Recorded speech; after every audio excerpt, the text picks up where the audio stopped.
안녕하십니까? 오늘은 사무엘학교 때문에 많은 학생들이 와 있는 것 같습니다. 감사합니다. 기도하고 시작하도록 하겠습니다. 천지와 만물을 창조하신 살아 역사하시는 살아계신 아버지 하나님 감사합니다. 죄인된 저희를 구원해 주시고 하나님께서 우리를 하나님의 자녀로 삼아 주시고 영원한 천국을 소망 가운데로 주시군을 감사드립니다. 천지를 창조하신 하나님을 아버지라 부를 수 있고 늘 우리가 천국을 소망 가운데 둘 수 있고 늘 이 땅에 살아갈 때 주님의 돌보심과 은혜 가운데 살게 하심 또한 감사드립니다. 또한 우리가 주님을 만날 것을 기다리면서 매일매일 이 땅에서 삶을 주님을 의지하면서 살아갈 수 있게 하심을 감사드립니다. 오늘 이 시간 우리 성도들 수요일날 함께 모여서 하나님 말씀을 배우기 위해 모였습니다. 여기에 모여있는 모든 분들 위해 주 성령이 함께 하시고 도와주셔서 우리 각자에게 필요한 하나님의 말씀을 주시고 귀한 하나님의 뜻을 분별하며 마땅히 주님 앞에 살아갈 힘을 얻을 수 있도록 도와주시옵소서. 우리 가운데 합당치 못한 마음들이 있다면 말씀의 빛 가운데 우리가 깨끗해질 수 있도록 모든 어두운 것들이 드러날 수 있도록 도와주시고 우리 가운데 혹여라도 용기를 잃고 힘을 잃고 계신 분들이 계신다면 말씀의 힘으로 용기 얻고 주님만을 의지하며 살 수 있도록 도와주시옵소서. 오늘 이제 이 모임 시작합니다. 마치는 시간까지 주 성령이 함께 하시고 특별히 이번 주간 진행되고 있는 모든 선교회 일정들과 그리고 사무엘학교 모든 일정들 주님께 부탁드리며 우리를 사랑해 주신 예수님의 이름으로 기도하였습니다. 아멘. 우리 창세기 13장 1절 말씀 보겠습니다. 창세기 13장 1절부터 보겠습니다. 창세기 13장 1절부터 4절까지 말씀을 제가 천천히 읽겠습니다. 아브라함이 애굽에서 나올새 그와 그 아내와 모든 소유며 롯도 함께하여 남방으로 올라가니 아브라함에게 육축과 은금이 풍부하였더라. 그가 남방에서부터 발행하여 베델에 이르며 베델과 아이 사이 전에 장막 쳤던 곳에 이르니 그가 처음으로 단을 쌓은 곳이라. 그가 거기서 여호와의 이름을 불렀더라. 오늘 많은 형제 자매님들 이렇게 모이게 돼서 주님 앞에 감사드립니다. 이번 주간 지금 이현 목사님은 스페인에 수양회 때문에 가 계시고요. 그리고 신혁철 목사님과 그 일행은 아프리카 선교에 나가 계십니다. 그리고 오세일 목사님은 오산교회 집회에 참여 중이시고 교회당에서도 그리고 소집회 진행 중입니다. 그리고 아시는 것처럼 이번 주간 일주일간 사무엘학교가 진행돼서 우리 대학생들이 전도 훈련을 받는 귀한 시간을 갖고 있습니다. 우리 성도들 함께 기도해 주시고 함께 정말 힘을 다해서 도와주시기를 부탁을 드리겠습니다. 자, 오늘 말씀은 한 지명을 가지고 보는 한 4가지 포인트 정도를 생각해 보려고 합니다. 베델이라고 하는 도시, 베델이라고 하는 지명이 있습니다. 성경에 보면 베델이라고 하는 장소가 있는데 예루살렘으로부터 북쪽으로 한 20km 정도 떨어진 장소입니다. 여러분들 북이스라엘과 남유다로 이스라엘이 나뉘었을 때 북이스라엘의 거의 남쪽 끝에 해당되는 도시입니다. 그래서 이제 예루살렘으로 한 북쪽으로 한 220km 정도 떨어진 도시인데 그 도시 자체에 어떤 의미가 있다기보다는 그 도시를 통해서 생을 살아갔던 성경 속의 인물 2사람 아브라함과 야곱이란 사람이 그 도시를 통해서 겪었던 일들을 가지고 교훈을 4가지 정도를 받아보려고 합니다. 우리는 그 삶을 살면서 각자한테 어떤 특별한 도시가 있을 수가 있잖아요. 예를 들어서 각자마다 고향이 있을 겁니다. 태어난 도시가 있을 것이고 또 자기가 인생에서 많은 시간을 살았던 도시들이 있을 겁니다. 또는 자기가 어떤 구원을 받았다든지 아니면 어떤 특별한 경험을 해서 평생 잊을 수 없는 도시들이 아마 지역들이 있을 거라고 생각을 합니다.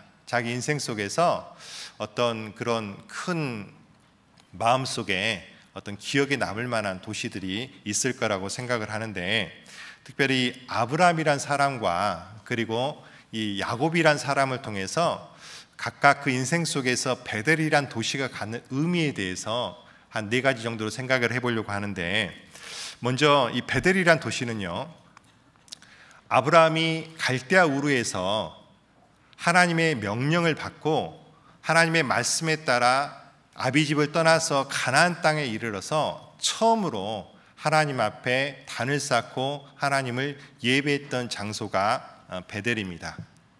그리고 두 번째는 아브라함이 기근이 있어가지고 애굽으로 피신을 가거든요. 거기서 하마터면 가정적으로 큰 위기가 올 뻔했습니다. 자기 아내를 애굽의 바로 왕한테 뺏길 뻔하는 사건이 있었는데, 하나님의 도움으로 천신만고 끝에 되돌아와서 다시 자기가 처음 하나님 앞에 단을 쌓았던 베델에 와서 하나님의 이름을 다시 불렀던 그런 사건들이 기록되어 있습니다. 신앙을 회복했던 장소이기도 합니다. 그리고 세 번째는, 여러분들, 야곱이란 사람은 원래 하나님과 아무 상관이 없던 사람입니다. 아브라함의 하나님, 이삭의 하나님, 그리고 원래는 누구의 하나님이어야 됩니까? 에서의 하나님이어야 되죠.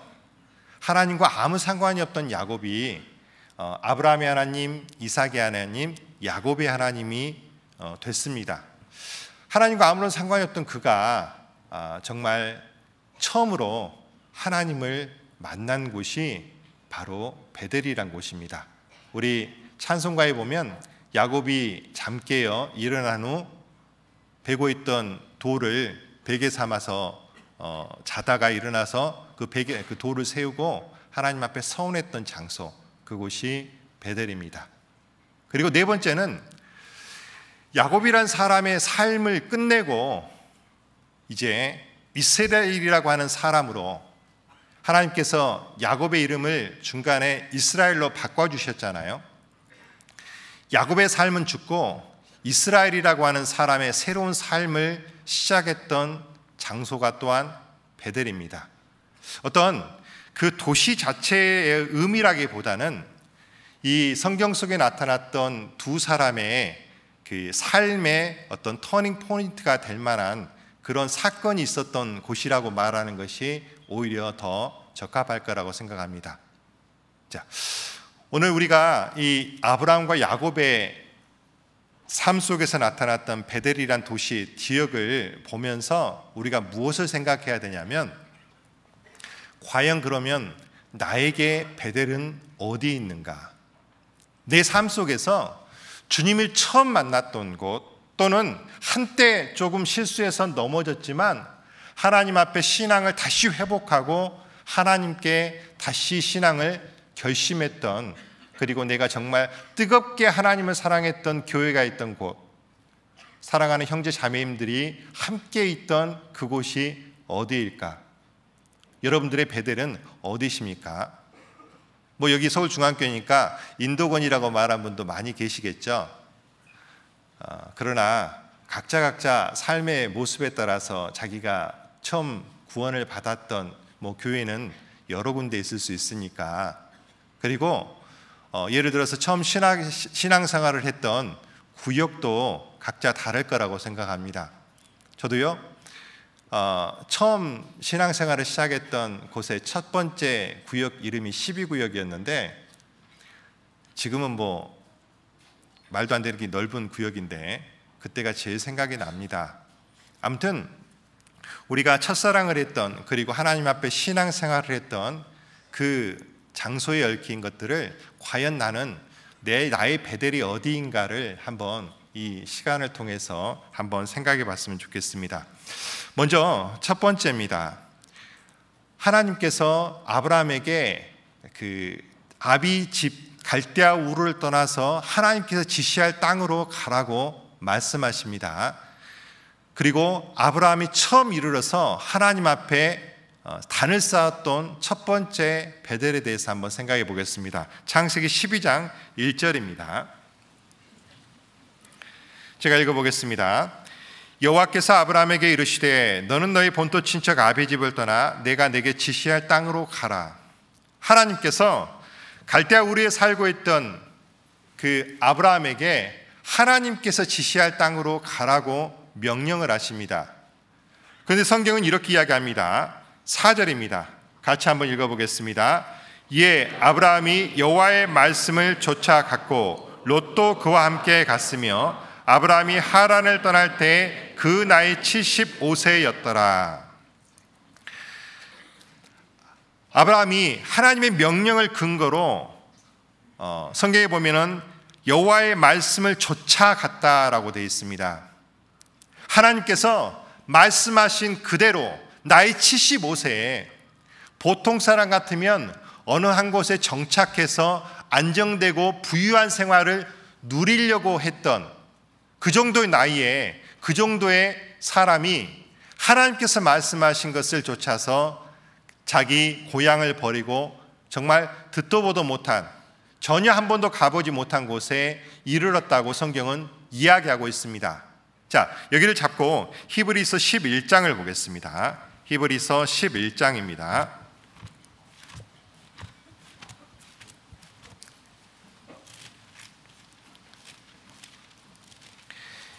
히브리서 11장 8절부터 제가 읽어보겠습니다. 8절부터 제가 읽어보겠습니다.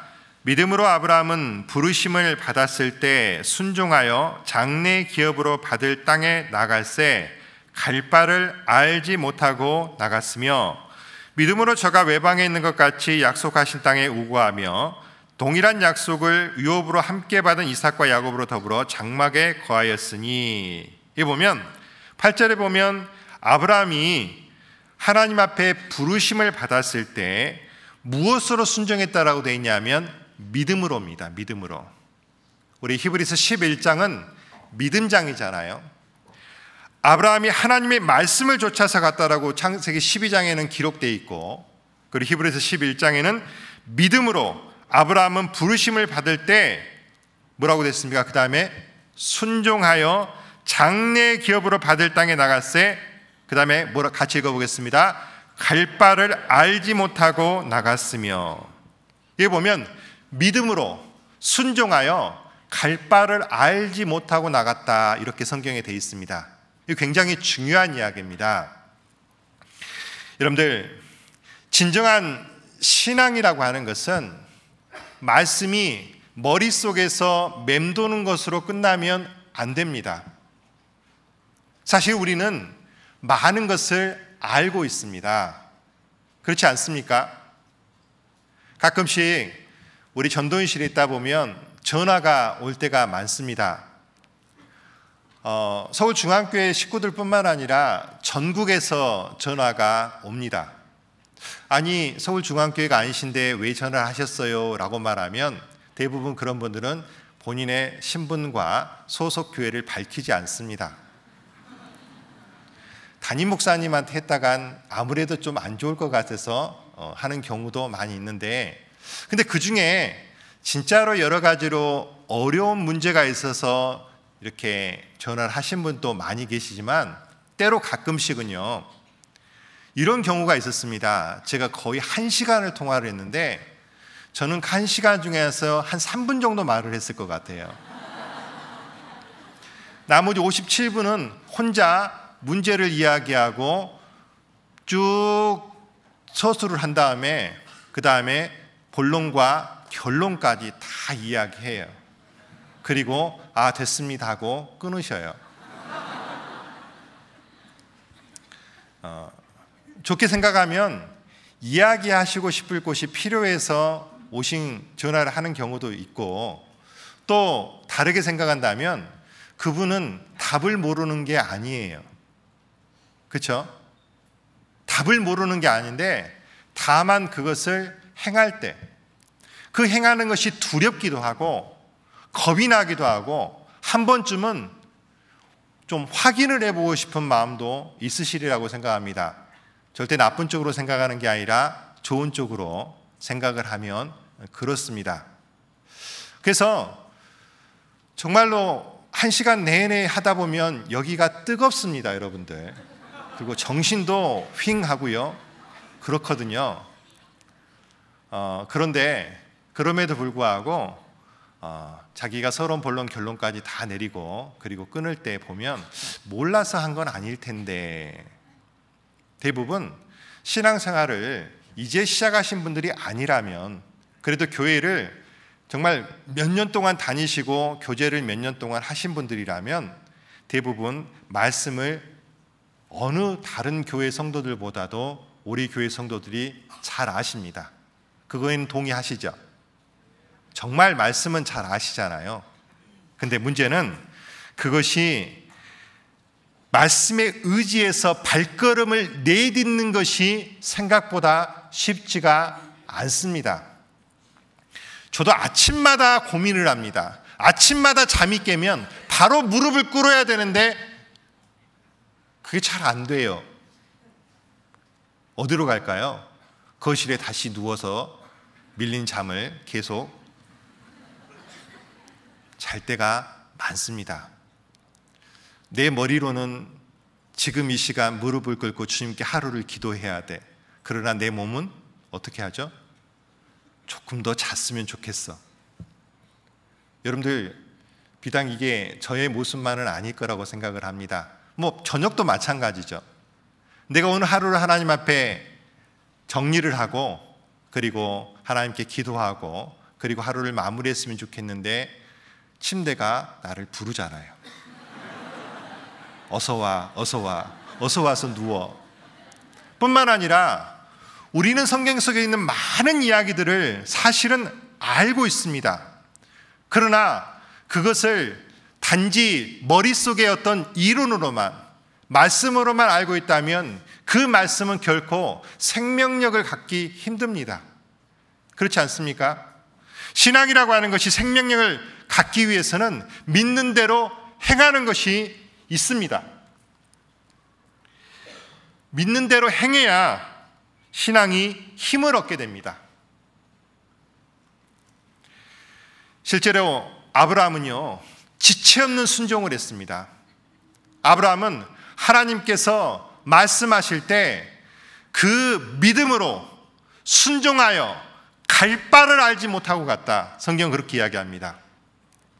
과연 그 가나안 땅이 어떤 곳인지, 그 가나안이 정말 내가 살고 있던 이 갈대아 우르하고는 어떻게 차이가 있는지, 거기에 도대체 어떤 환경이고 어떤 것이 나를 기다리고 있는지, 아브라함은 그 당시에는 당연히 그거에 대한 지식을 갖기도 힘든 형편이었겠지만 여러 가지 어떤 정보 같은 게 부족한 시대였잖아요. 그렇지만 아브라함은 지체하지 않고 그 길을 떠났다라고 성경은 분명히 이야기합니다. 갈 바를 알지 못하고 갔다. 여러분들, 아브라함은 그때만 그런 것이 아닙니다. 창세기 22장에 보면 하나님께서 아브라함에게 독자 이삭을 번제로 드리라고 말씀하십니다. 여러분들, 아브라함이 이삭과 함께 모리아산을 향해서 걸어갔던 그 시간이 언제인 줄 아십니까? 그 다음날 새벽입니다. 아내 사라와 의논하지 않고 갔습니다. 만약에 아내 사라에게 그것을 이야기라고 의논했다면 갈 수 있었을까요? 없었을까요? 아마 100의 99는 못 갔을 겁니다. 영감 미쳤수, 이런 소리 듣기 십상이었을 겁니다. 아니, 이 자식이 어떤 자식인데 이런 자식을 데려간단 말이요? 그러지 않았을까요? 아마 10의 8은 그랬을 거라고 생각을 합니다. 왜? 100살에 얻은 아이가 얼마나 귀합니까? 그러나 아브라함은 그 다음날 새벽으로 이삭을 데리고 사흘길을 갑니다. 그 사흘길을 갈 때 아브라함의 마음이 얼마나 아팠을까요? 상상이 안 갑니다. 자, 아브라함은 보면 지체 없는 순종을 합니다. 하나님께서 갈대아 우르 땅을 떠나서 내가 지시할 땅으로 가라고 했을 때 말씀을 쫓아 그가 지체 없이 순종해서 갈대아우르를 떠나서 유프라테스 강을 따라서 왔을 겁니다. 왜냐하면 우리가 지도를 보면 현재 이라크 땅에서 가나안, 이스라엘 땅까지 직선거리는 그리 길지 않습니다. 그런데 가운데가 큰 사막이 있습니다. 그렇기 때문에 대부분 옛날 그 무역상들은 유프라테스 강을 따라서 쭉 북쪽으로 올라갔다가 다시 해안선을 따라서 가나안 땅으로 오는 길을 택했습니다. 아마도 아브라함이 그 길을 따라서 왔을 것이 틀림없습니다. 왜냐하면 하란이란 곳이 이스라엘 북쪽에 있거든요. 자, 아무튼 아브라함은 하나님께서 말씀하신 그대로 행했습니다. 세상적 눈으로 봤을 때는 75세라면 어느 곳에 정착해서 부와 안정을 누려야 되는데 그것을 누리지 못하고 떠나는 어쩌면 조금은 피곤한 나그네와 같은 생활처럼 보일지도 모릅니다. 그러나 저는 확신합니다. 우리가 그 아브라함의 모습을 신앙적인 눈으로 볼 때는요, 그는 그의 가장 황금기라고 생각합니다. 여기 계시는 청년들은 대부분 본인이 지금 황금기라고 생각하실지 모르겠지만 저는 제 나이가 황금기라고 생각을 합니다.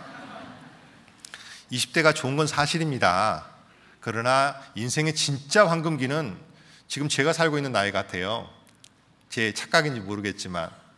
아무튼 그런데 이 아브라함에게는 이 75세라는 이 시간은요, 왜 175세에 이제 하나님께 데려가셨으니까 진짜 황금기입니다. 근데 그 황금기에 가장 가치 있고 가장 고귀하고 그런 하나님의 말씀을 쫓아가는 삶을 살고 있어요. 여러분 어떻게 생각하십니까? 아브라함이 정말 나그네처럼 피곤하고 나그네처럼 정말 별로 사람들 눈에 좋아 보이지 않는 그런 모습을 살고 있다고 생각하십니까? 아니요, 그렇지 않습니다. 비록 세상 사람들의 눈에는 우리들의 가는 길이 나그네와 행인 같은 그런 모습일지라도 우리는요, 어디를 향해서 갑니까? 영원한 천국을 향해서 한 걸음 한 걸음 디디고 살고 있습니다. 우리의 머리는 하늘을 향해 있고 우리의 땅은 비록 땅을 밟고 있지만 우리의 눈은 하늘을 향해 있습니다, 여러분들. 자, 그렇게 해서 아브라함이 이른 곳이 바로 베델입니다. 성경 창세기 12장입니다.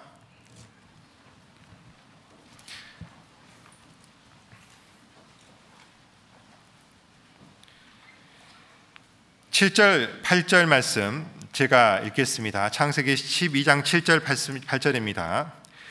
여호와께서 아브라함에게 나타나 가라사대 내가 이 땅을 네 자손에게 주리라 하신지라. 그가 자기에게 나타나신 여호와를 위하여 그곳에 단을 쌓고 거기서 베델 동편 산으로 옮겨 장막을 치니 선은 베델이요 동은 아이라.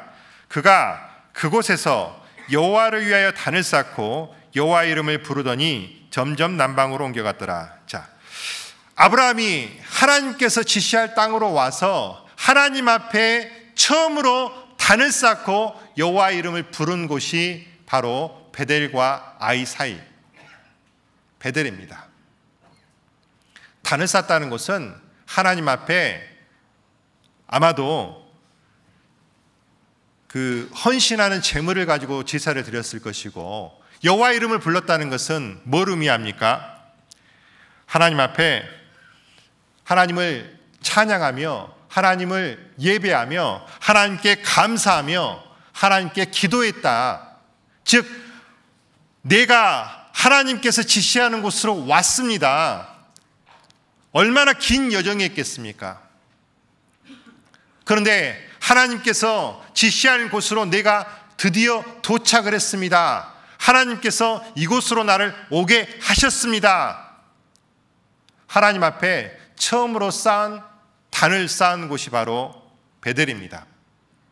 즉 아브라함에게 베델은요, 하나님 말씀에 순종해서 정말 지체 없이 하나님 말씀에 순종해서 갈 바를 알지 못하고 가서 처음 하나님을 부른 곳이 바로 베델입니다. 저와 여러분들에게도 그런 곳이 있을 겁니다. 하나님께서 하라고 하신 곳에 우리가 바로 순종하고, 그리고 하나님 말씀에 예 알겠습니다 주님, 내가 비록 이게 어떻게 될지 모르겠지만 하나님 말씀에 의지해서 내가 주의 뜻에 순종하겠나이다. 여러분들, 순종이라고 하는 것은 지체 없이 하는 겁니다. 이스라엘 초대왕 사울처럼 자꾸 하나님 말씀에 순종하지 않고 다른 뭔가를 하려고 하는, 그래서 순종이 제사보다 낫다고 많은 그 말을 듣는 그런 모습이 아닌 지체 없이 순종하는 모습에 그것을 하나님께서 기뻐하십니다. 아브라함의 첫 번째 베델은 그러한 장소였습니다. 자, 그리고 이제 두 번째 아브라함의 베델은 어떤 곳이냐면, 자, 12장 10절을 보겠습니다. 그 땅에 기근이 있으므로 아브라함이 애굽에 우거하려 하여 그리로 내려갔으니 이는 그 땅에 기근이 심하였음이라. 예. 하나님께서 약속하신 땅에서 기근이 생겼습니다. 그래서 아브라함이 우거하기 위해서 애굽으로 내려갔다라고 되어 있습니다. 우거한다는 얘기는 뭔 말이냐면 잠시 머무르기 위해서 갔다라는 얘기입니다. 이 가나안이라고 하는 곳은 하늘에서 비를 내리지 않으면 농사를 지을 수 없는 곳입니다. 그 반면에 애굽이라고 하는 곳은 비가 오지 않더라도 농사를 지을 수 있는 곳입니다. 왜냐하면 애굽은요, 나일강이라고 하는 큰 강을 소유하고 있습니다. 그리고 여러분들 지금도 보시면 구그로스 같은 곳에서 이집트라는 나라를 보면 그 국토의 90%는 노란색입니다. 뭘까요? 사막입니다. 그러나 나일강을 주변으로 해서 초록색이 있습니다. 특별히 이 나일강 하구, 즉 지중해로 빠지는 곳에 보면 어떤 강이든지 큰 강의 하구에는 뭐가 있냐면 위에서부터 홍수가 나든지 물의 흐름으로 말미암아서 토사가 밀려와서 쌓인 커다란 삼각주 평야가 있습니다. 우리나라도 저기 김해 평야가 바로 그 낙동강 하구에 있는 평야잖아요. 그래서 또 영산강 하구에 있는 나주 평야도 마찬가지입니다. 그런 식으로 큰 강 끝에 보면 넓은 평지가 있습니다. 즉 애굽에는 그 평지를 고센이라고 했고, 나중에 이스라엘 백성들이 요셉으로 말미암아 가나안 땅을 떠나서 애굽에 갔을 때 이스라엘 사람들이 몇 년 동안 머물렀어요? 400년 동안 머물렀던 장소입니다. 자, 아무튼 결론은 애굽이라고 하는 것은 비가 오지 않아도 인간의 힘으로 농사를 지을 수 있는 곳입니다. 자, 이제 아브라함이 하나님의 약속의 땅에 왔는데 기근이 들었습니다. 어려움이 생긴 겁니다. 기근이 들었다는 것은 당장 무엇이 부족한 겁니까? 먹을 것이 부족한 겁니다. 요즘으로 말하면 하나님의 뜻에 따라서, 내가 하나님 뜻에 따라서 어떤 일을 시작을 했는데 말도 못하는 어려움이 생기는 거예요. 예를 들어 사업을 했는데 수익이 생기지 않거나, 직장 생활을 하는데 갑자기 어려워져서 월급이 몇 달 나오지 않다거나, 아무튼 뭐 그런 식으로 비유를 할 수도 있겠습니다. 아무튼 아브라함 입장에서는 살기가 막막해진 겁니다. 분명히 하나님 뜻 가운데서 하나님 말씀에 순종해서 아브라함 입장에서는요, 갈대아 우르에서 엄청난 부자였던 그 사람이 모든 걸 포기하고 하나님 말씀대로 왔는데, 여러분들 그렇게 왔으면 편하게 살아야 될 거 아니에요? 어떻게 생각하세요? 근데 아브라함에게 고난이 닥쳤습니다. 기근이 생겼습니다. 인간적으로 생각한다면 아브라함이 먹을 것을 구할 수 있는 애굽으로 가는 것이 이해도 될 수 있어요. 인간적으로는. 그러나 신앙적으로는 맞지 않습니다. 왜? 하나님께서 가나안 땅에 가라고 하신 곳은 그곳은 약속의 땅입니다. 그리고 그 약속의 땅에 머무를 때 하나님께서 지켜주시겠다는 약속을 의미하고 있어요. 단지 하나님 앞에 순종하는지 안 하는지 하나님은 잠시 지켜보고 싶으셨을 겁니다. 그런데 아브라함은요, 그 시험에서 넘어졌어요. 애굽으로 갔습니다. 이런 말을 할 때 정말로 하나님이 지켜주셨을까요?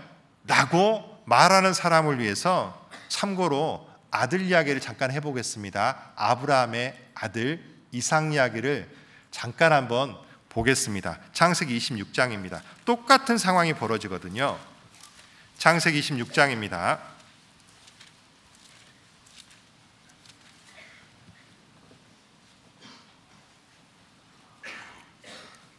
1절 말씀입니다. 아브라함 때 첫 흉년이 들었더니, 아까 창세기 12장에 있는 이야기입니다. 아브라함 때 첫 흉년이 들었더니 그 땅에 또 흉년이 들매 이삭이 그랄로 가서 블레셋 왕 아비멜렉에 이르렀더니, 그 다음에 2절 말씀 같이 읽어보겠습니다. 여호와께서 이삭에게 나타나 가라사대 애굽으로 내려가지 말고 내가 내게 지시하는 땅에 거하라. 이삭아, 애굽으로 가지 말고 내가 네게 지시하는 땅에 거하라. 여러분들, 성경에서 애굽은요 항상 보면 세상을 가리킵니다. 아까 말씀드린 것처럼 가나안이란 곳은 하나님을 의지해야만 살 수 있는 땅이에요. 왜? 하늘에서 비가 와야지 살 수 있는 곳이니까. 아무리 사람이 노력을 해도 하늘에서 비를 주지 않으면 농사를 지을 수 없는 땅이 가나안 땅이에요. 그러니까 오직 가나안은 누구만을 의지하는 땅입니까? 자기가 최선을 다해 살지만 하나님을 의지해야 되는 곳이 가나안입니다. 반면에 애굽은 아까 하나님 의지하는 대신에 뭘 믿고 살 수 있다는 거예요? 내 힘을, 나의 능력을, 나의 어떤 부지런함을, 그걸 믿고 살 수 있는 곳이 어디냐면 애굽이에요. 그래서 성경에 보면 도움을 구하러 애굽으로 가지 말라 그랬죠. 왜? 이스라엘 백성들은 늘 애굽이 모든 것이 풍족하니까 애굽에 가면 항상 세상을 배워와요. 하나님께서는 이삭에게도 애굽으로 가지 말고 내가 네게 지시하는 땅에 거하라 그랬더니 6절 말씀 읽어보겠습니다. 이삭이 그랄에 거하였더니, 이삭이 그 말씀에 순종했습니다. 성경에 보면요 이삭처럼 순종을 잘하는 사람이 없어요. 정말 이삭은 순종의 사람입니다. 자, 결과가 어떻게 되는지 보겠습니다. 12절입니다. 12절, 13절 말씀 같이 읽어보겠습니다. 이삭이 그 땅에서 농사하여 그의 100배나 얻었고 여호와께서 복을 주심으로 그 사람이 창대하고 왕성하여 마침내 거부가 되어. 여러분들, 이삭에게는 그 땅의 기근이, 고통이 안 됐겠습니까? 아니죠. 아브라함이나 이삭이나 그 땅의 기근이, 고통이 됩니다. 우리 시대로 따지면 어떤 경제 위기 같은 거예요. 뭐 나라 전체가 기근이니까 우리 그 전에 겪었던 IMF라든지 이런 거하고 비슷할 거라고 생각합니다. 우리 식대로 이렇게 지금 굳이 한다면, 그러면 나라 전체가 다 살기 힘들어 하잖아요. 모르겠습니다. 지금 우리나라도 점점 경제가 어려워지는데 또 그런 날이 올지 안 왔으면 좋겠는데, 아무튼 그럴 때 우리는 인간적인 방법을 취하려고 분명히 할 겁니다. 또 어떤 의미에서는 해야 되고요. 그러나 궁극적으로는 하나님이 지시하는 범위 안에 있어야 되는 거예요. 이삭도 그랄로 갔는데 하나님께서 가지 말라고 하니까 거기 멈춰 있었던 거예요. 근데 그 시간을 지나고 하나님은 이삭에게 100배나 넘는 소출을 주셨습니다. 근데 그 아버지였던 아브라함은 어떻게 했습니까? 다시 창세기 12장으로 가보겠습니다.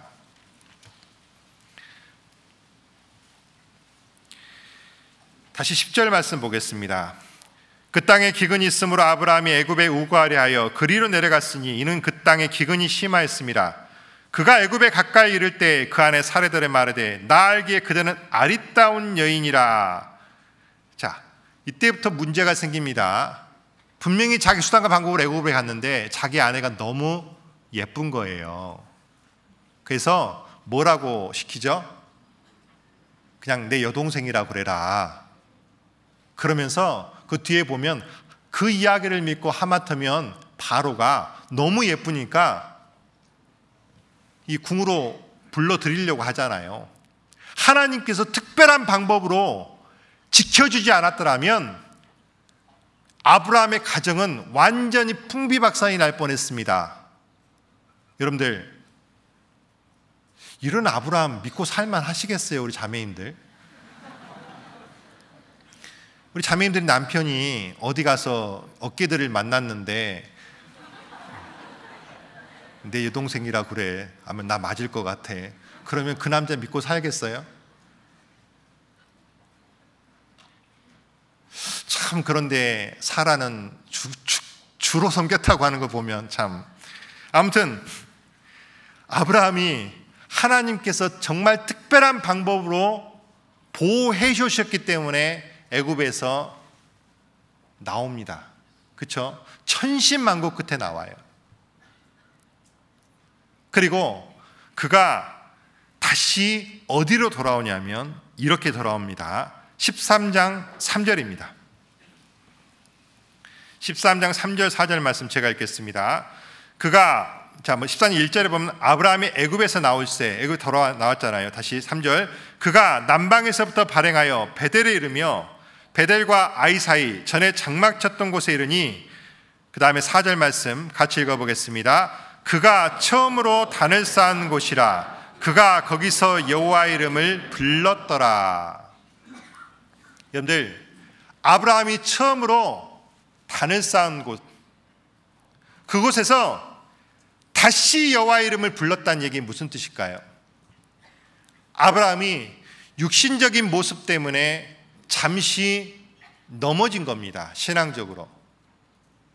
사실은 하나님께서 약속하신 땅에 머물러야 됨에도 불구하고 육신적인 마음이 강해서 잠시 넘어진 겁니다. 그러나 그 시간에도 하나님의 보호하심은 있습니다, 여러분들. 우리가 육신이 약해서 하나님의 말씀 가운데 불순종하기도 하고 때로는 하나님의 마음을 아프게 해드릴지라도 하나님의 긍휼하심은 끝없이 우리 뒤에서 지키고 계십니다, 여러분들. 믿으셔야 됩니다. 우리가 부모님에게 뭔가를 잘못했을 때 혼인할까 봐 무서운 건 사실이지만 그렇다고 해서 내 아버지가, 내 어머니가 나를 호적에서 파버리는 건 아니잖아요. 다만 혼을 내고 내가 올바른 길을 갈 수 있도록 인도하실 거잖아요. 우리 하나님이 그러셔요. 아브라함이 잠시 넘어졌는데 그가 다시 돌아왔습니다. 어디로? 하나님에게 처음으로 단을 쌓았던 베델로. 그리고 그곳에서 다시 여호와의 이름을 불렀습니다. 다시 회복한 겁니다, 여러분들. 우리는 때로는 넘어질 수 있습니다. 넘어지지 말아야 되지만 때로는 넘어질 수 있습니다. 분명히 우리는 뒤로 물러가 침륜에 빠져서는 안 되지만 때로는 마치 달리는 자전거가 멈추게 되면 그 자리에 서 있는 것이 아니라 넘어지잖아요. 그런 것처럼 우리가 잠시 넘어질 수도 있습니다. 하지만 우리를 붙들고 계시는 분이 있다는 사실을 기억하셔야 됩니다. 그분이 누굽니까? 하나님이십니다. 그리고 우리는 그 하나님 앞에 아브라함이 다시 단을 쌓은 것처럼 하나님 앞에 다시 우리의 신앙을 회복해야 됩니다. 요한계시록 2장을 보겠습니다. 요한계시록 2장입니다.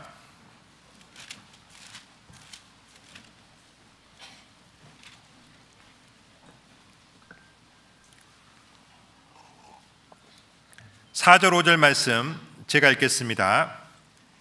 그러나 너를 책망할 것이 있나니 너희 처음 사랑을 버렸느니라. 그러므로 어디서 떨어진 것을 생각하고 회개하여 처음 행위를 가지라.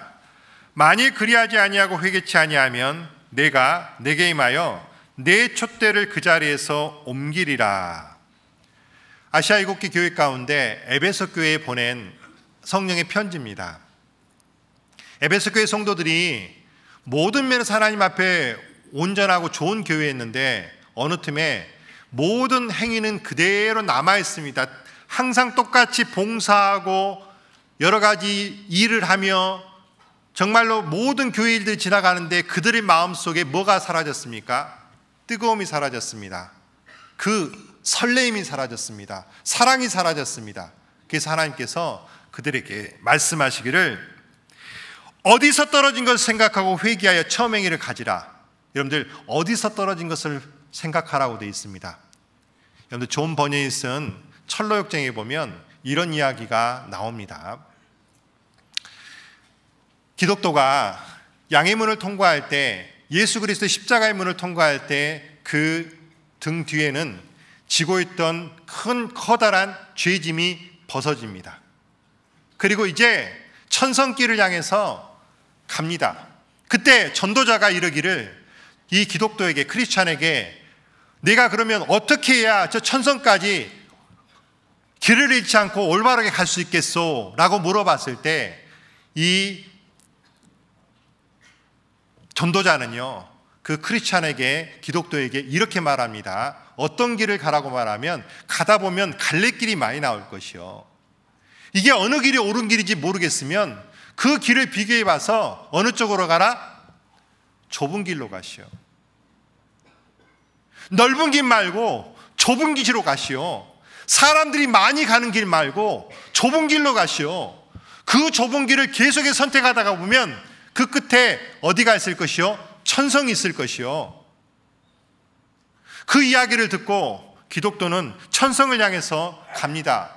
항상 그것을 기억했기 때문에 좁은 길을 따라서 잘 갑니다. 그러다가 저 멀리 너무나 멋지고 아름다운 도시를 봅니다. 그 휘황찬란한 모습에 어느 틈에 자기가 넋이 나가버렸어요. 그러면서 갈래길이 있는 것조차를 인식하지 못하고 그 도시를 향해서 자기가 걸어가게 됩니다. 근데 가다 보니까 이게 엄청나게 시험이 많은 그런 유혹의 도시입니다. 세상입니다. 환락입니다. 아차, 내가 지금 잘못된 길로 들어섰구나 라고 깨달았을 때 저 멀리 보니까 어디가 있냐면 다른 크리스찬들이 저쪽 길로 가고 있는 거예요. 아니 당신들 그 길이 맞소? 아니 왜 거기 갔소? 좁은 길로 오라고 하지 않았소? 자, 건너가려고 보니까 건너갈 수 있어요? 없어요? 못 갑니다. 제가 똑같은 경험을 했던 적이 있습니다. 우리 강원도 동해교회 가면, 동해교회에서 온 학생들이 있는지 모르겠는데 큰 길을 가다가 딱 틀어가지고 그때 이제 차를 갖고 갔었습니다. 근데 두 갈래 길이 있는데 어느 쪽이 몰라서 그때는 내비게이션이 좀 없을 때입니다. 그래서 일단 큰 길로 갔습니다. 가다 보니까 개천이 중간에 있고 건너편에 동해교회가 보여요. 근데 계속 중간 개천을 놓고 가는 거예요. 어떻게 해야 됩니까? 자동차로 개천을 건널 수 있어요? 안 되잖아요. 어떻게 됩니까? 다시 제가 좀 이상한 용어를 쓰겠습니다. 빠꾸해야 됩니다. 백. 다시 백을 해서 어디로 가야 됩니까? 처음 갈라졌던 곳, 그곳에 와서 다시 올바른 길로 들어가야만 내가 원하는 목적지로 갈 수 있는 겁니다. 그렇죠?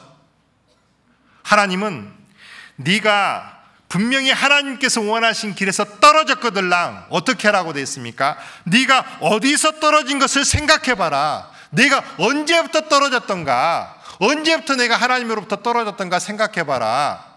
그리고 어떻게 하라? 회개하여 처음 행위를 가지고 다시 그곳으로 와서 다시 돌아가라고 말씀하십니다. 그리고 첫사랑을 회복하라고 분명히 말씀하십니다.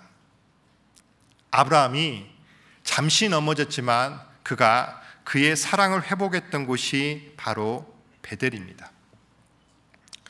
그리고 세 번째 이제 야곱으로 가보겠습니다. 아브라함의 아들이 이삭이고 이삭의 아들이 에서와 야곱이죠. 여러분들 아시는 것처럼 에서가 장남입니다. 그리고 야곱은 차남입니다. 근데 야곱의 이름이 왜 야곱인지 아시죠? 나올 때 쌍둥이가 엄마 뱃속에서 싸웠어요. 왜? 서로 먼저 나오겠다고. 에서가 먼저 나왔는데 야곱이 억울하게도 자기가 먼저 나가지 못해서 뭘 잡고 나왔습니까? 발꿈치를 잡고 나왔습니다. 에서의 발꿈치를 잡고 나왔다고 돼 있어요. 야곱은요 아마 엄청 억울했던 것 같습니다. 근데 성경에 보면 참 희한한 이야기가 있습니다. 에서를 가리켜서 망령된 자라는 말이 있습니다. 망령된 자. 에서를 가리켜서 망령됐다라고 돼 있고 그는 장자의 명분을 경홀히 여겼다고 돼 있습니다. 장자의 명분. 그러니까 자기에게 처음부터 주어진 것이 별거 아니라고 생각하는 거예요. 자기는 태어날 때부터 가지고 있었기 때문에 그것이 얼마나 중요하다는 것을 모르는 겁니다. 혹시 우리도 그럴 수 있습니다. 여러분들 우리가 지금 중국만 가도요 우리가 이렇게 모여서 신앙생활 마음대로 할 수 있는 줄 아십니까? 이렇게 사람들이 모여서 찬양을 하면서 하나님 말씀을 들을 수 있는 줄 아십니까? 아니요. 지금 중국의 교회들은요 주일날 교회당에 함께 모이지 못합니다. 셋으로 넷으로 쪼개서 가정에서 모이고 있어요. 몇몇 교회들이. 왜? 뭐 때문에? 중국 공산당의 감시와 탄압 때문에. 저기 북한만 가도 성경만 가지고 있어도 다 잡아 죽이는 곳입니다. 그러면 우리 대한민국에 태어난 우리들은 굉장히 뭐가 귀족이라서 태어날 때부터 우리가 마음대로 하나님을 찬양하고 하나님의 이름을 부르고 복음을 마음대로 전할 수 있을까요? 아니에요, 여러분들. 이거 하늘에서 떨어진 거 아닙니다. 여러분들의 할아버지들이, 여러분들의 할머니들이 이 복음의 신앙을 지키기 위해서 목숨을 걸려 싸웠던 거예요, 여러분들. 기억하셔야 됩니다. 우리의 신앙의 자유는 저절로 떨어진 게 아닙니다. 그런데 이것이 마치 하늘에서 그냥 떨어진 것처럼 생각하고 있다면 에서하고 다를 게 없습니다, 여러분들. 에서를 가리켜서 하나님은 말씀하시기를 경홀히 여겼다. 장자의 명분을 경홀히 여겨서 그를 망령된 자라. 망령된 자란 무슨 말입니까? 미쳤다는 얘기입니다. 하나님 볼 때 정신이 없다는 얘기예요. 그의 반면에 야곱이란 사람은요, 인간적인 성품은 조금은 좀 간사스럽고 때로는 너무 육신적인 수단과 방법이 많은, 어쩌면 조금은 얄미운 사람일 수도 있다고 생각을 합니다. 그런데 육신적으로는 많은 흠을 가지고 있지만 그에게 정말 가지고 있었던 것이 뭡니까? 천국은 친노하는 자의 것이라고 그는 하나님으로부터는 축복을 간절히 바랬어요. 자기가 가지지 못한 그 하나님으로부터는 축복, 하늘로부터는 축복을 야곱은 간절히 바랬던 겁니다. 비록 그가 여러 가지로 육신적으로 많은 흠을 가지고 있을지라도 하나님은 그 마음의 중심 속에 영원한 천국을 바라보는, 영생을 바라보는 그 마음을 절대로 무시치 않으셨습니다. 우리가 아는 것처럼 에서가 하루는 찬양을 갔다가 들어오는데 너무 배가 고팠어요. 그때 마침 야곱이 팥죽을 끓이고 있었는데, 야, 그거 좀 달라. 그럴 때 기회는 이때다. 야곱이, 형, 그거 형이 가지고 있는 장자의 몸은 내게 파시오. 그래 뭐 이게 별거냐, 네 가져. 그리고 맛있게 팥죽 한 사발 얻어 먹었습니다. 여러분들, 에서는요 그 순간 영원한 천국과 팥죽 한 그릇을 바꿨어요. 나중에 에서가 얼마나 땅을 치면서 후회를 했잖아요. 그런데 그에게 되돌려지지 않았습니다. 아버지 이삭이 이제 늙음하게 자기 아들 에서에게 축복을 해주겠다고 짐승을 잡아와서 가져오라고 합니다. 내가 너에게 축복하겠다. 에서가 사냥을 하러 간 틈에 듣고 있던 리브가가 자기가 사랑하는 야곱에게 얼른 양을 잡아서 음식을 만들어서 형 대신 들어가게 만들잖아요. 아, 내가 형인 것처럼 들어갔다가 들키면 저는 큰일 납니다. 그러니까 형이 입는 옷을 입고 그리고 네 몸에다가 털을 해서 꾸미고 들어가라. 네 아버지 지금 너무 나이가 들어서 눈에 안 보여. 엄마가 그렇게 코치를 합니다. 그리고 야곱이 들어가서 하나님 앞에 오는 축복을 다 받아버려요. 나중에 에서가 와가지고 눈물을 흘리면서 매달렸지만 에서에게 온 축복은 뭐냐 하면 네 동생을 믿고 살 것이다. 네 동생 밑에서 살 것이다. 너는 칼을 의지하고 살 것이다. 네 힘을 의지하고 살 것이다. 이건 축복이 아니라 저주입니다, 여러분들.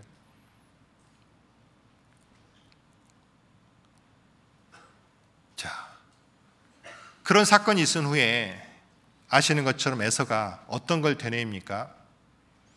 내 아버지 눈에 흙이 들어가면 그때는 내가 저놈을 어떻게 하겠다? 죽여버리겠다. 그 이야기가 엄마 리브가의 귀에 들어갔어요. 아, 이러다가 내가 하룻밤에 아들을 다 잃겠구나. 엄마 리브가가 자기 오빠였던 삼촌 라반 집으로, 야곱의 삼촌 라반 집으로 피신을 시킵니다. 핑계는 에서가 장가를 갔는데 며느리들이 너무 속을 새겨서 우리 야곱은 정말 마음에 드는 며느리 얻어야 되지 않겠소. 우리 족속 중에 우리 삼촌, 우리 오빠 집으로 보냅시다. 뭐 여러 가지 이유로. 자, 그렇게 해서 야곱이 이제 정말 집돌이 야곱이. 그렇잖아요. 집돌이잖아요. 처음으로 아비집을 떠나서 이슬을 맞으면서 잠을 잡니다. 자, 성경 보겠습니다. 창세기 28장입니다. 노숙을 합니다. 노숙.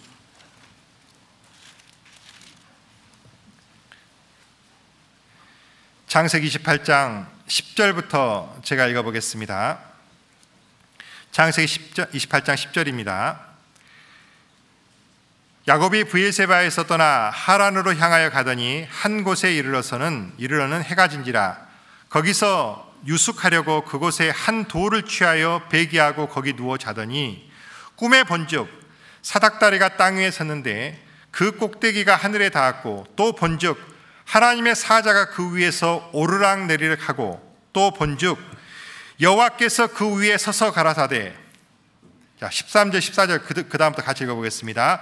나는 여호와니 너의 조부 아브라함의 하나님이요 이삭의 하나님이라. 너 누운 땅을 내가 너와 네 자손에게 주리니 네 자손이 땅의 티끌같이 되어서 동서남북에 편만할지며 땅의 모든 족속이 너와 네 자손이 인하여 복을 얻으리라.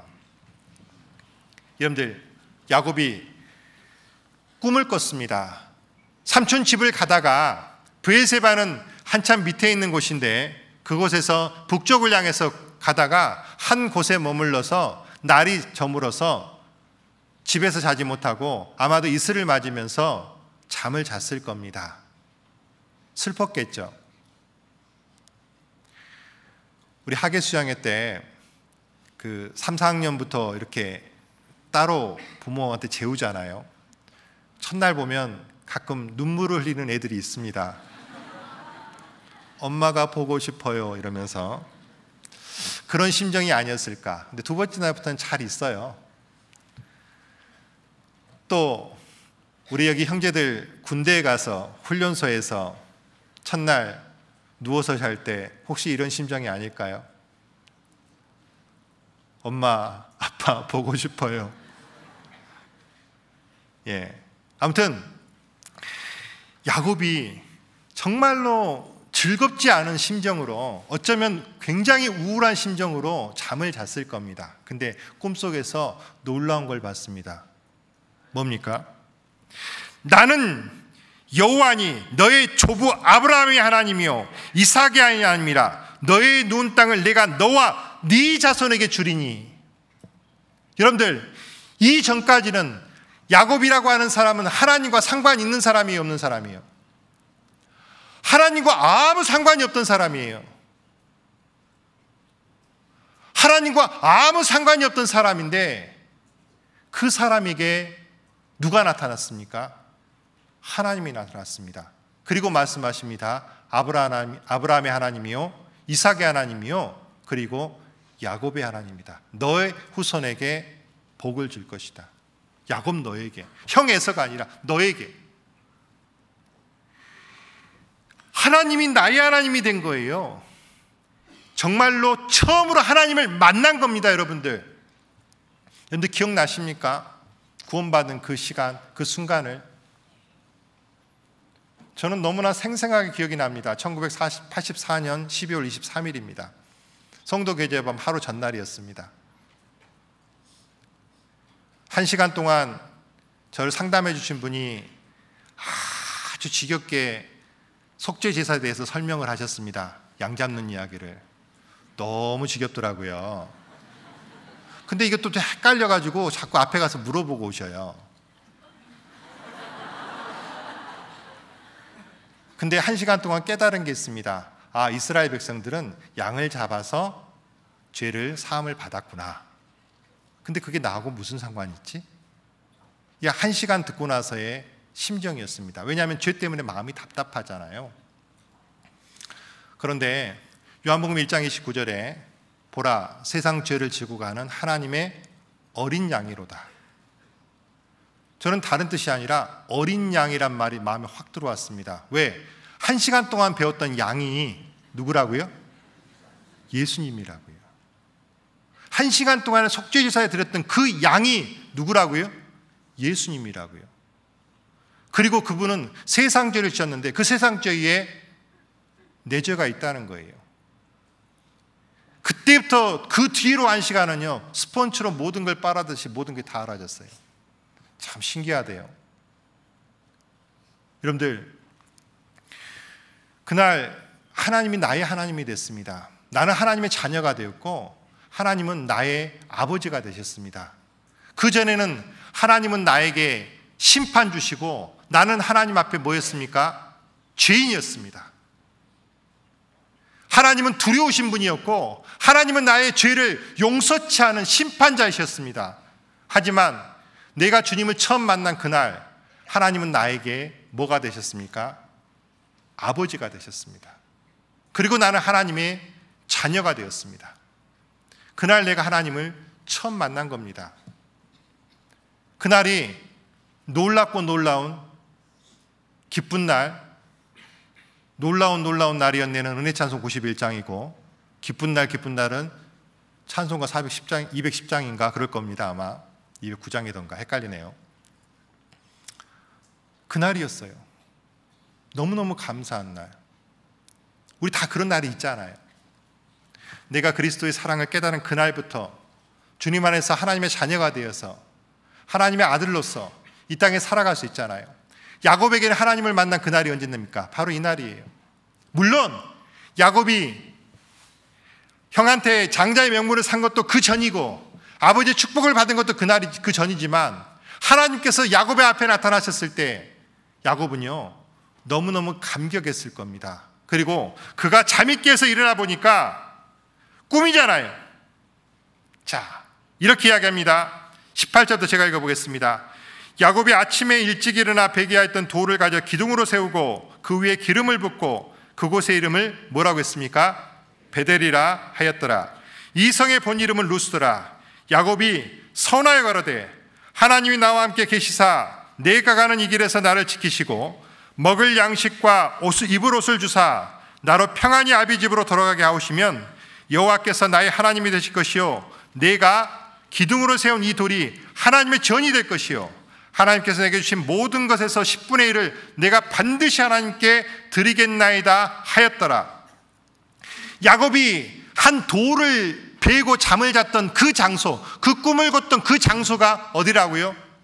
베델입니다. 그리고 그 야곱은 그 돌을 세우고 그곳에서 하나님에게 서원을 했습니다. 서원, 무슨 서원? 하나님께서 나를 다시 이 아비 집으로 다시 돌아오게 할 것이면, 지금 내가 형을 피해서 삼촌 집에 가지만 내가 다시 아버지 집으로 돌아오고 싶습니다. 하나님, 그때까지 나를 보호해 주십시오. 나를 지켜 주십시오. 그리고 하나님께서 나를 이곳으로 다시 오게 한다면 내가 얻은 모든 것의 10분의 1을 하나님께 드리겠습니다. 서원을 했습니다. 즉 야곱은요, 다시 어디로 돌아오겠다고 서원한 거예요?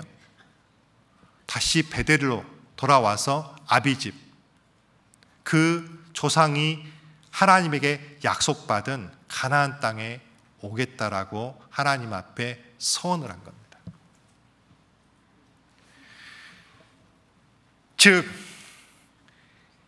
차남이었던, 하나님과 아무런 상관이었던 야곱이 하나님을 만난 장소, 그리고 그가 하나님 앞에 믿음의 서원을 했던 그 장소가 바로 베델입니다. 세 번째 베델입니다. 그리고 네 번째 베델은 뭘까요? 이제 20년이란 세월이 흐른 후에 야곱이 다시 베델로 돌아옵니다. 근데요, 베델로 다시 돌아오기 전과 돌아온 이유가 다른 사람이에요. 같은 사람인데 다른 사람이에요. 무슨 말일까요? 베델로 다시 돌아오기 전에는 야곱으로 살았어요. 근데 베델로 다시 돌아와서 그 이후의 삶은 누구로 살까요? 이스라엘로 삽니다. 여러분들, 야곱과 이스라엘은 같은 사람입니다. 근데 완전히 다른 사람이에요. 우리가 아는 것처럼 하나님께서 삼촌 집에서 야곱을 20년을 머물게 합니다. 성경에 보면 야곱과 이삭을 비교해 봤을 때 저는 이삭의 삶이 훨씬 더 훌륭하다고 개인적으로 생각합니다. 개인적으로. 근데 성경의 분량은요, 등장 분량은 이삭은 얼마 안 돼요. 근데 야곱이 많아요. 왜 그럴까요? 야곱은 그만큼 하나님 편에서 봤을 때 하실 일이 많은, 참 고칠 게 많은 사람이었습니다. 자, 성경 말씀 보겠습니다. 잠언 27장입니다. 잠언 27장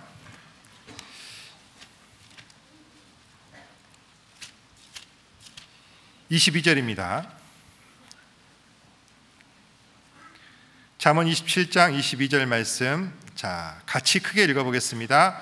미련한 자를 곡물과 함께 결구에 넣고 공의로 찌을지라도 그 미련은 벗어지지 아니하느니라.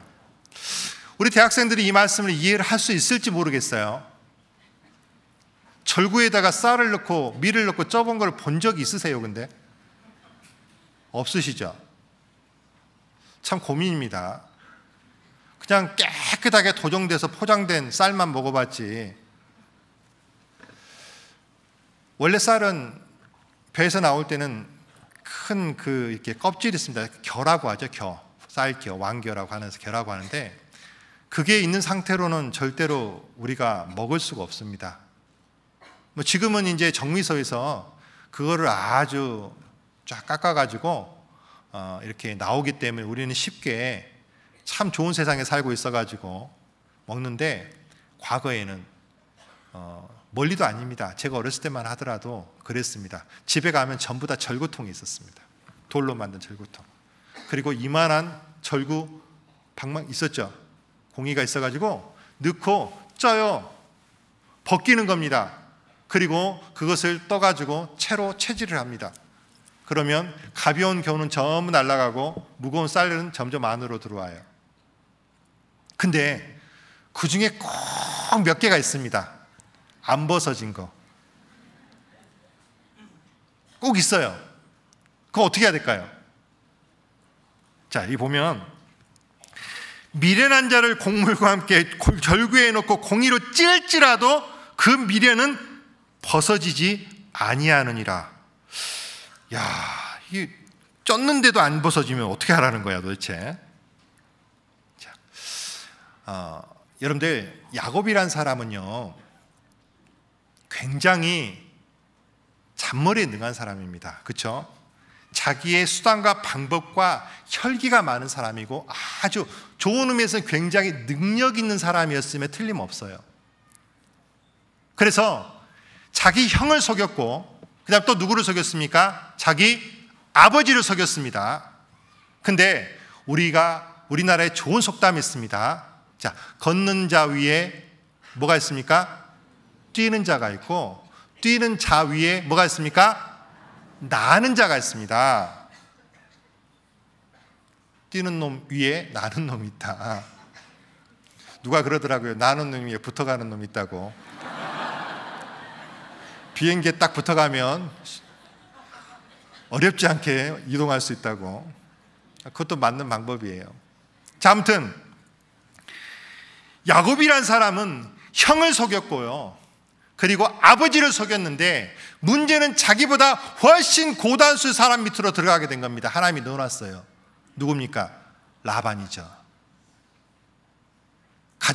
라반 집에 가자마자 fall in love. 야곱이 사랑에 빠졌어요. 누구에게? 라헬한테. 어우, 너무 예뻐. 삼촌, 내가 라헬을 위해서 7년을 일을 할게요. 라헬을 내게 주세요. 그래, 일도 잘하고 좋아. 뭐 좋다. 열심히 해라. 자, 7년 일했으면 가슴이 뛰는 첫날 밤을 보내고 나니까 누구였습니까? 레아였어요. 세기의 사기를 당한 거죠. 그동안 자기가 속이기만 하고 살았는데 자기가 그렇게 된통당할 줄 어떻게 알았어요? 아니 삼촌, 이게 무슨 일입니까? 어떻게 이게 이런 일이 일어납니까? 그 다음날 아침에 그냥 길길이 뛰고 난리였지만 삼촌은 아주 그냥 능글맞게 이야기합니다. 그래, 라헬도 줄게. 7년 더해. 그래서 꼼짝없이 7년을 더하게 됩니다. 그렇죠, 여러분들? 무려 14년을 아내 둘을 얻기 위해서, 그리고 더해서 넷을 얻기 위해서 일을 했어요. 저는 근데 야곱이 참 불쌍한 사람처럼 느껴져요. 왜냐하면 야곱은 평생 몇 명을 사랑했습니까? 여자 몇 명 사랑했어요? 사실 야곱은 평생 한 여자만 사랑했어요. 근데 어쩌다 보니까 부인이 넷이 됐습니다. 글쎄, 인간적으로는 좀 그렇습니다. 왜 분명히 한 명밖에 안 사랑했는데 넷이 됐을까? 물론 그것 때문에 12명의 아들이 나왔죠. 그것도 하나님의 초월 통치 가운데 있었을 거라고 생각합니다. 아무튼 14년을 지나놓고 보니까 자기한테 아무런 재산이 없는 거예요. 왜냐하면 부인이 넷이나 되고 아이들은 줄줄이 달렸는데 자기가 이 집안을 이제 어떻게 살릴 방법이 없는 거예요. 그래서 재산을 위해서 6년을 더 봉사를 합니다. 자, 근데 그 과정 속에서 삼촌은요 끊임없이 야곱을 속입니다, 여러분들.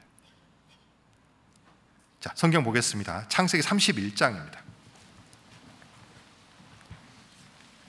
창세기 31장.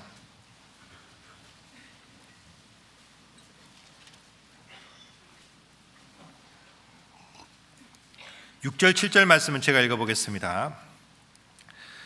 그대들도 알거니와 내 힘을 다하여 그대들의 아버지를 섬겼거늘 그대들의 아버지가 나를 속여 품삯을 10번이나 변역하였느니라. 그러나 하나님이 이를 금하사 나를 해치 못하게 하셨으며. 자, 여기 보면 하나님의 도우심으로 야곱이 사실 많은 재산을 모으게 됐어요. 보면은 이제 뭐 아롱진 거, 뭐 점 있는 거 그거 나오잖아요. 근데 라반은요 계속해서 야곱을 속였던 거예요. 요즘 예를 들어서 한 달 일 했는데 월급 안 주면요 어떻게 합니까? 참습니까? 노동청에 고발하시잖아요. 근데 그때 이 야곱은요, 그 노동청도 없는데 어떻게 이게 하소연할 데도 없고 어쨌든 된통 당하면서 사는 겁니다. 이게 얼마나, 그러니까 되로 주고 말로 받고. 왜 그러면 이런 일이 생겼다고 생각하십니까, 여러분들?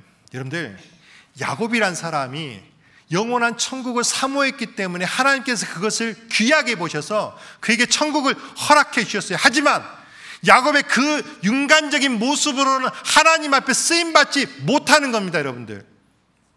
어떻게 생각하세요? 내가 구원은 받았지만 여전히 세상 사람들처럼 똑같이 세상적인 방법으로, 육신의 혈기로, 육신의 방법으로 일을 한다면 하나님의 일이 이루어지는 게 아니라 나의 영광이 드러나는 것이고, 하나님의 일이 이루어지는 게 아니라 인간의 어떤 일들이 생기는 거예요. 하나님의 일을 하기 위해서 하나님 방법으로 해야 됩니다. 그러려면 야곱이라고 하는 그 인간이 죽어야 돼요. 우리 갈라디아서 2장 20절, 갈라디아 2장 20절 우리 아시죠? 내가 그리스도와 함께 십자가에 못 박혔나니 그런즉 이제는 내가 산 것이 아니 오직 내 안에 그리스도께서 다시 사신 것이라. 오직 내 안에 누가 사신 것이라? 그리스도께서 사신 것이다. 이제 내가 육체 가운데 사는 것은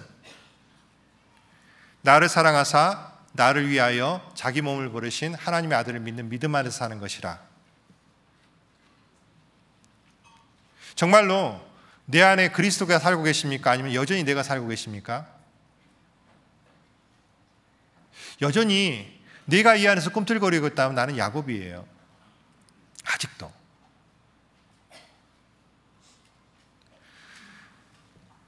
하나님은 20년이라는 세월을 그렇게 하신 다음에 야곱에게 이제 떠나라고 하십니다. 31장을 펴고 있으니까 31장 3절을 보겠습니다.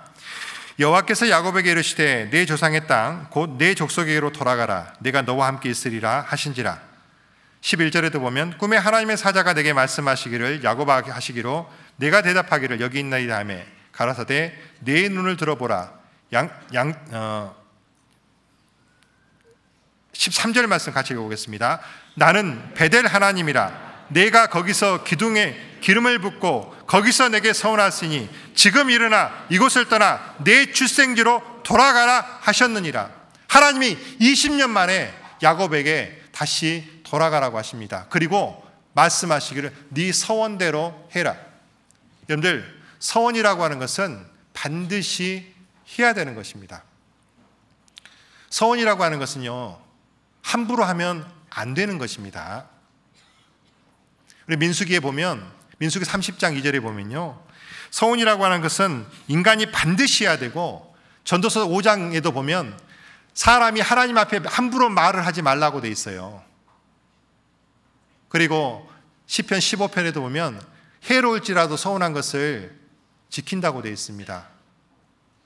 근데 여러분들, 서원을 어떤 경우에 하냐면요, 되게 정말 하려고 하는데 안 될 때 서원을 합니다. 적어도 저는 그랬어요.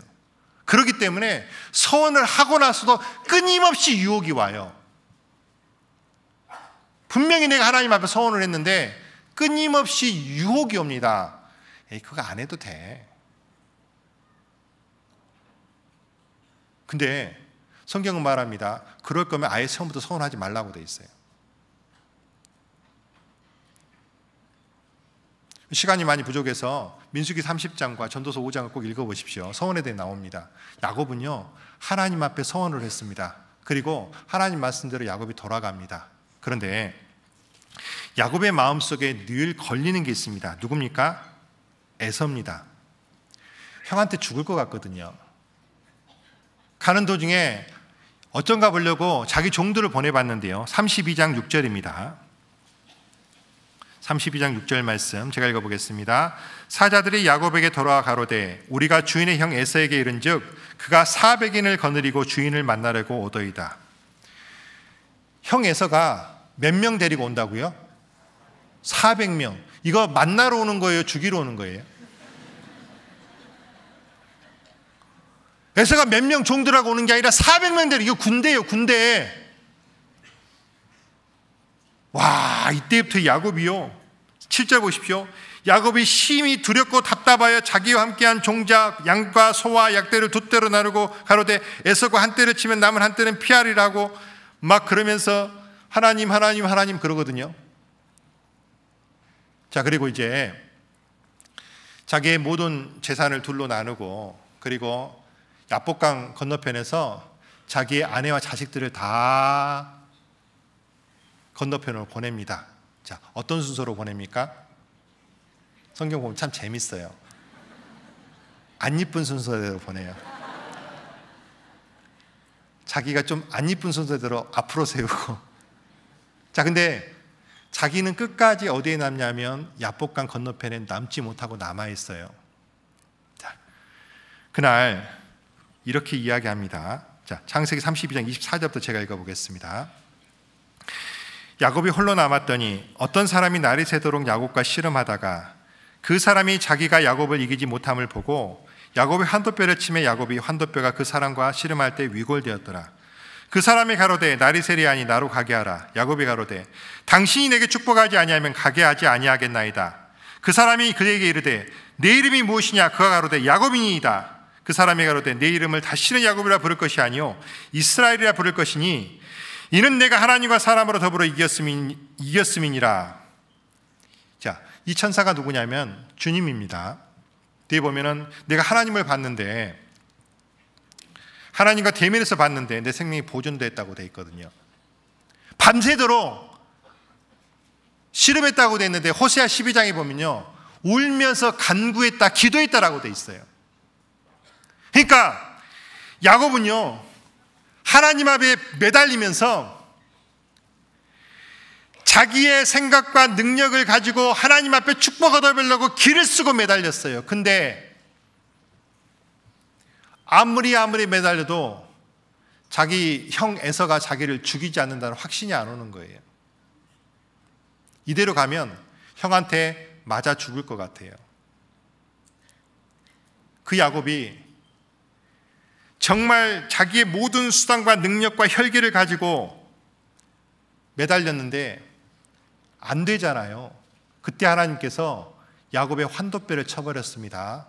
여러분들, 야곱이 그때부터 절기 시작을 했습니다.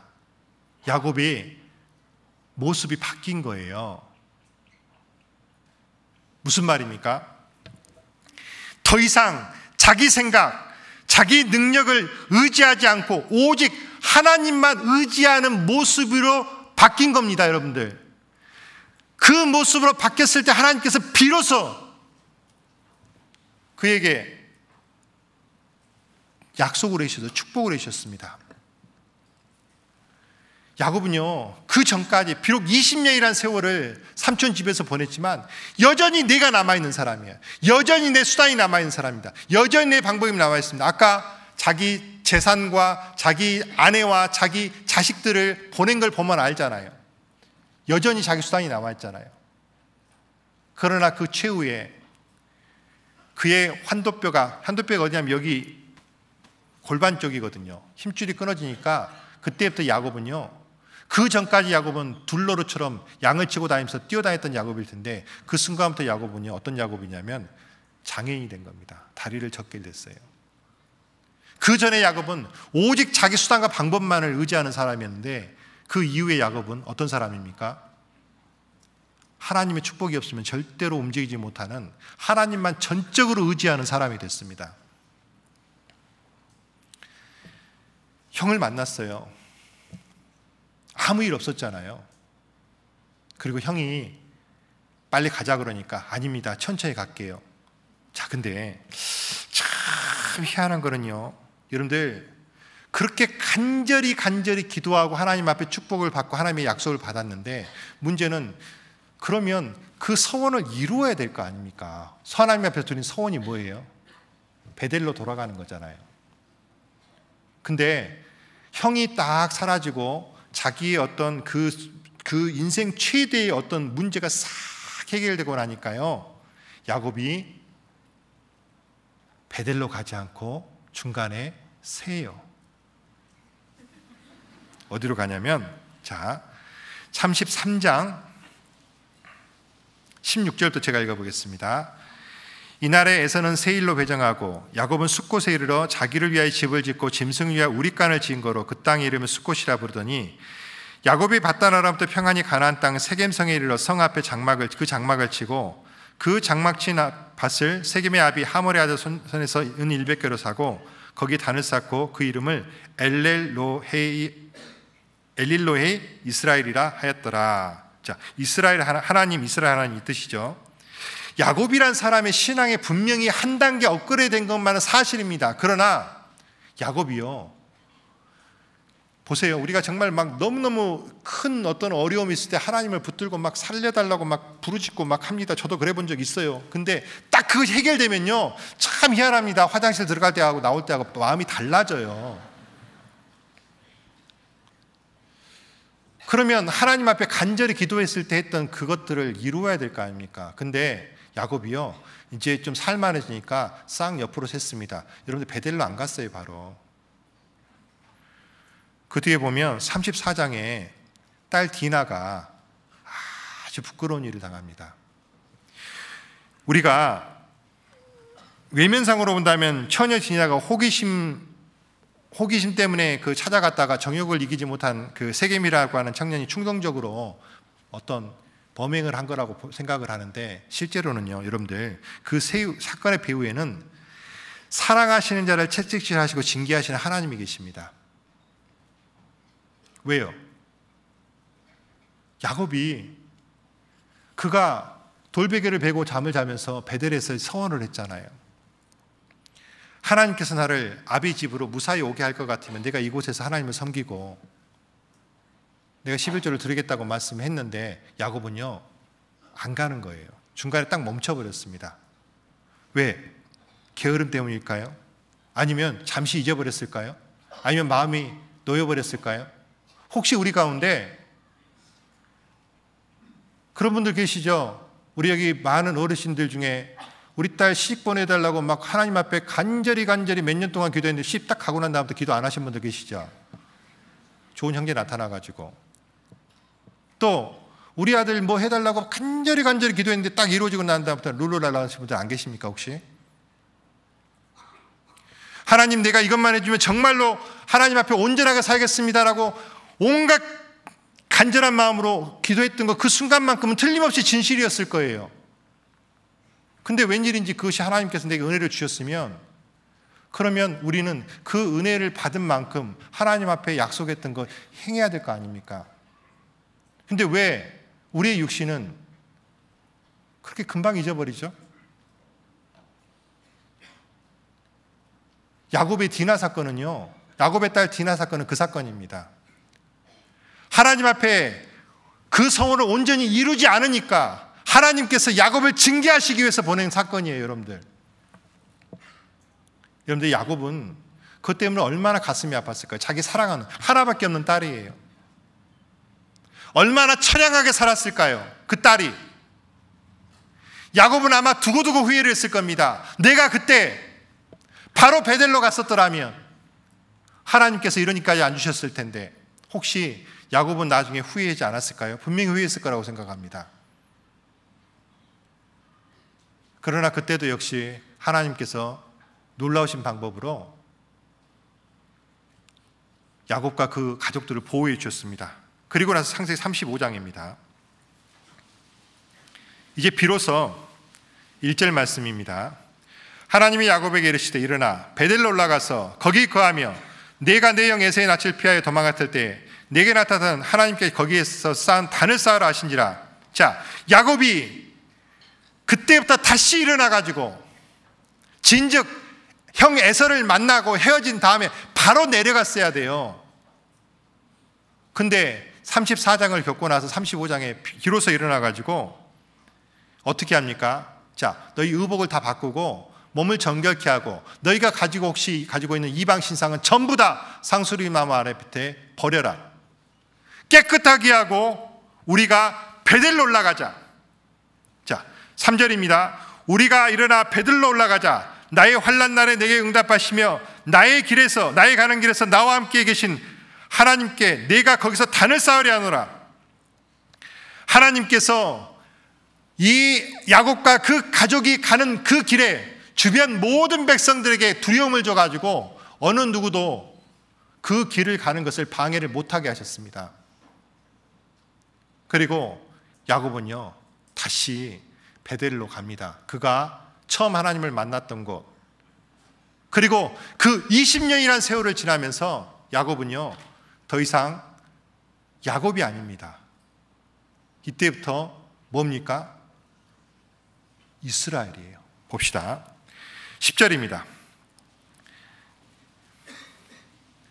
9절부터 제가 읽어보겠습니다. 야곱이 밧다라람에서 돌아오매 하나님이 다시 야곱에게 나타나사 그에게 복을 주시고 그에게 이르시되 내 이름이 야곱이다마는 내 이름을 다시는 야곱이라 부르지 않겠고 이스라엘이 내 이름이 되리라 하시고 그가 그의 이름을 이스라엘이라 하고 그에게 이르시되 나는 전능한 하나님이라 생육하여 번성하라 국민과 많은 국민이 내게서 나고 왕들이 내 허리에서 나오리라 내가 아브라함과 이삭에게 준 땅을 내게 주고 내가 내 후손에게도 그 땅을 주리라 하고 하시고 하나님이 그와 함께 말씀하시던 그곳에서 그를 떠나 올라가시니라. 14절 15절 말씀 같이 읽겠습니다. 야곱이 하나님이 자기와 말씀하시던 곳에 기둥 곧 돌기둥을 세우고 그 위에 전제물을 붓고 또 그 위에 기름을 붓고 하나님이 자기와 말씀하시던 곳의 이름을 베델이라 불렀더라. 이때부터 야곱은 더 이상 야곱이 아닙니다.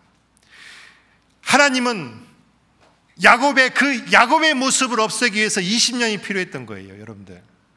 야곱이 뭡니까? 자기 혈기입니다. 자기 수단입니까? 자기의 방법입니다. 자기의 생각입니다. 자기의 뜻대로, 자기의 어떤 수단과 방법대로 하는 육신의 모습, 그것이 야곱입니다, 여러분들.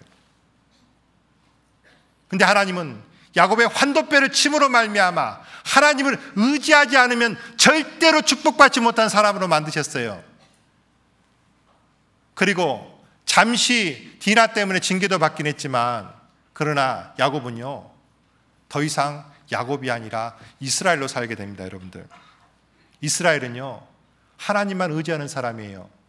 여러분들, 그 이스라엘은 하나님만 의지하고 오직 하나님 앞에서 하나님 방법대로 성령을 따라 하나님의 말씀을 따라 사는 사람이에요. 여러분들은 과연 야곱이십니까? 이스라엘이십니까? 여러분들, 야곱의 아들 가운데 요셉이 있습니다. 요셉이 왜 그 마음속에 신앙을, 하나님을 향한 신앙을 누구에게 배웠다고 생각하십니까? 성경에 보면 요셉은 노년에 얻은 아들이므로 야곱이 특별히 더 사랑했다고 그랬죠.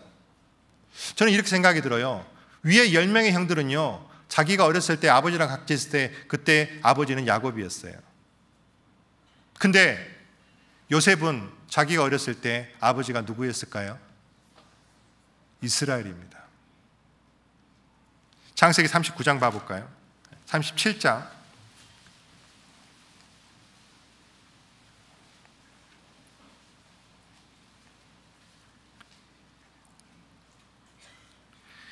3절 말씀 같이 한번 읽어보겠습니다.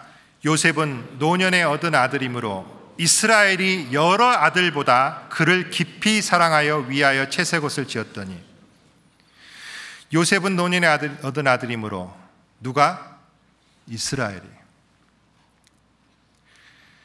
그 요셉 속에 있던 하나님, 그가 평생 의지하고 보디발의 아내 유혹에서도 물리쳤던 내가 어떻게 하나님 앞에 죄를 지으리까 했던 그 하나님은 누구에게서 전달된 걸까요? 이스라엘에게서.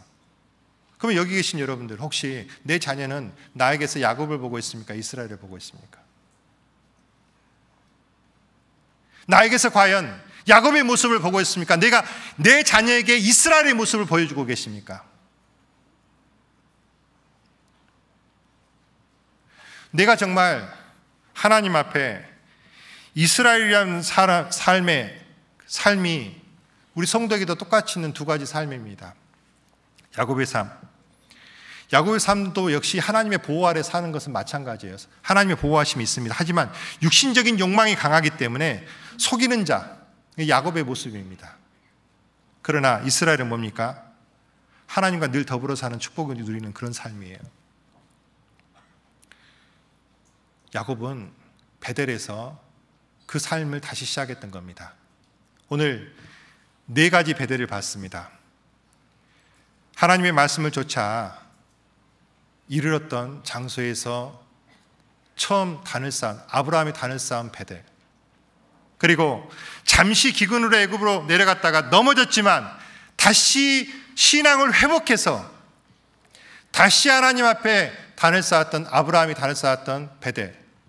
그리고 3번째, 차남으로 태어나서 하나님과 전혀 상관없던 야곱이 하나님을 처음 만나서 하나님 앞에 서원을 했던, 그 돌베개를 베고 잤던, 그 꿈속에서 하나님을 처음 만났던 그곳에서의 베델. 그리고 하나님은 그 야곱이란 사람이 하나님을 알길 원하기 때문에, 영원한 축복을 축복하기 때문에 원하기 때문에 그에게 주었지만, 여전히 남아있는 그 야곱의 모습을 공의로 찍기 위해서, 절고로 찍기 위해서 20년 동안 라반의 집에서 공의질을 한 거예요. 한마디로 절구질을 한 겁니다.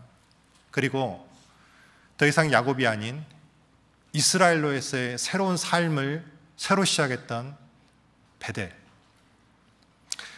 각자 모습의 베델이 있습니다. 내 삶 속에서 여러분들의 베델은 과연 어디십니까? 그리고 나의 삶의 모습에서의 베델이 분명히 있어야 됩니다.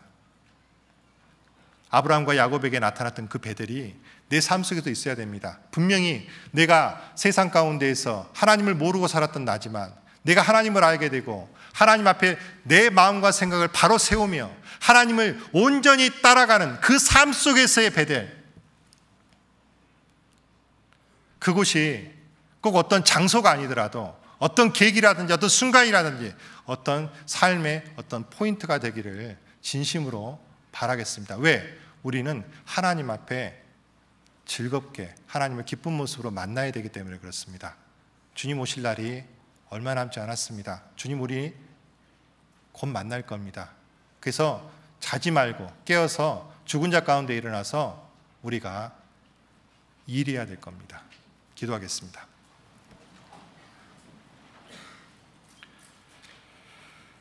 거룩하신 아버지 하나님, 감사합니다.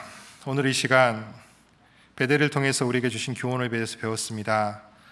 우리 삶 속에 하나님을 처음 만나고 하나님을 온전히 섬겼던 그 귀한 기억을 우리 삶 속에 나타내 주시고, 우리가 주님 오시는 날까지 섬기며 주를 기쁘시게 하며 살아갈 수 있도록 도와주시옵소서. 우리의 삶을 모두 주님께 부탁드립니다. 또 진행되고 있는 많은 일들이 있습니다.